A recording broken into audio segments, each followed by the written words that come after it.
I do know. I think that just like in Rwanda, so many people did not speak up.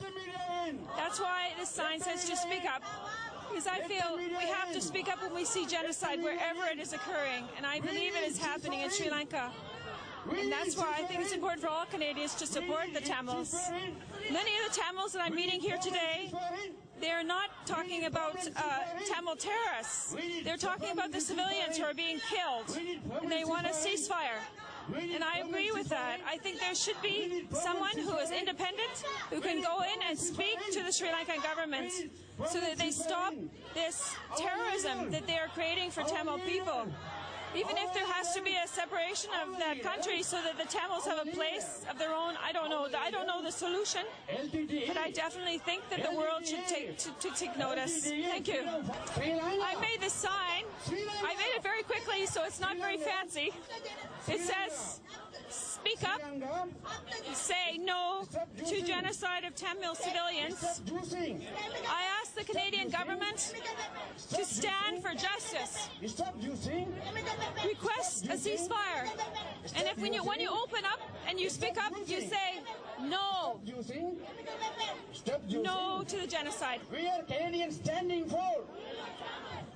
And on the other side, I've written injustice to one human being is injustice to us all.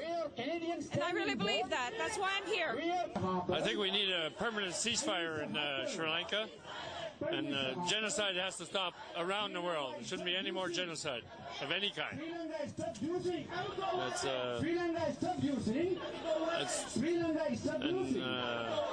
And Harper needs to do something about it and make sure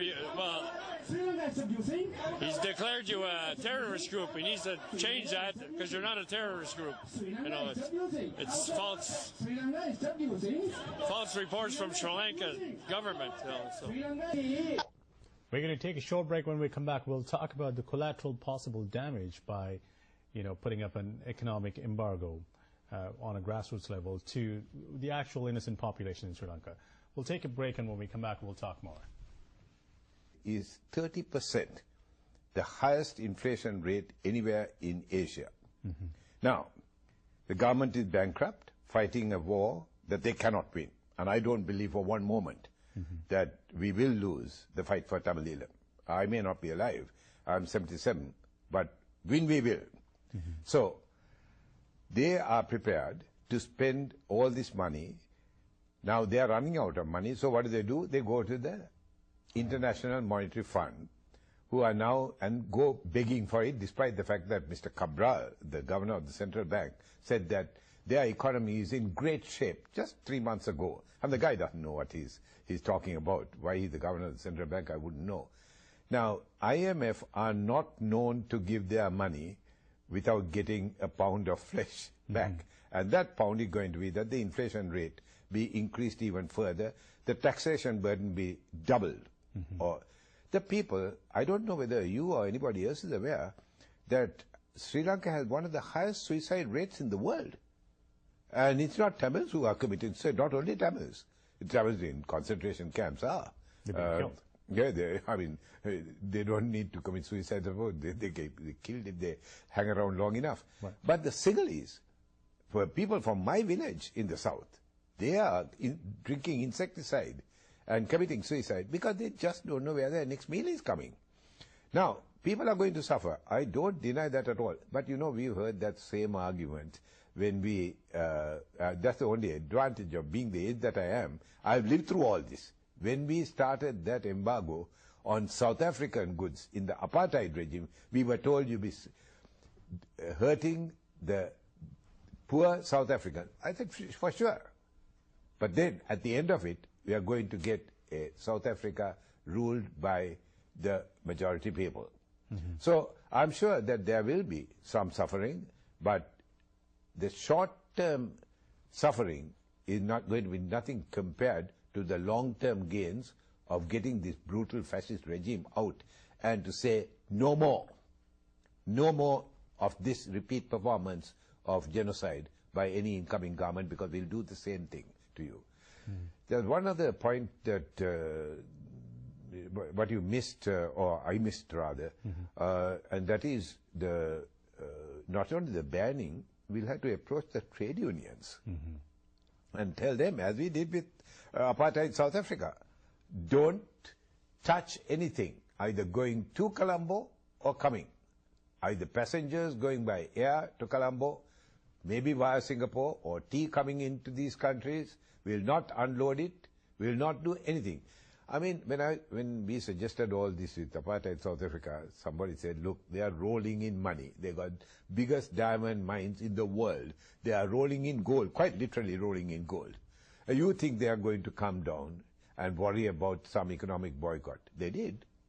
And the economic boycott was so great that South Africa had to settle to dismantle apartheid. We'll have to lobby the cricketers not to go and play in play cricket. The cricket mad country, and say as a gesture, until the killing stops, we are not coming. We'll have to lobby the tourist trade and say, yes, beautiful beaches, but our blood-stained beaches stained with the blood of my Tamil people in the north and the east, and my Sinhalese people in the south. So I think that we will have to lobby all of these. But the trade union is particularly important. In fact, when I return, I'm addressing the Australian Socialist Alliance, which is a bunch of trade unions and others of that political makeup, and urging them to please look at my DVDs and see the suffering of my people, my children. The Sensualai bombing affected me deeply because they were my children who were being bombed.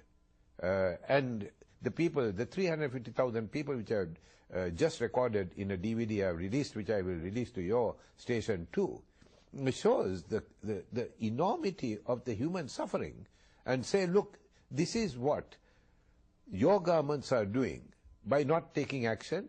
We can't alter government action. What we can do is what we can do at grassroots level, down on the ground, by not buying Sri Lankan goods and using, say, Indian goods or alternatives.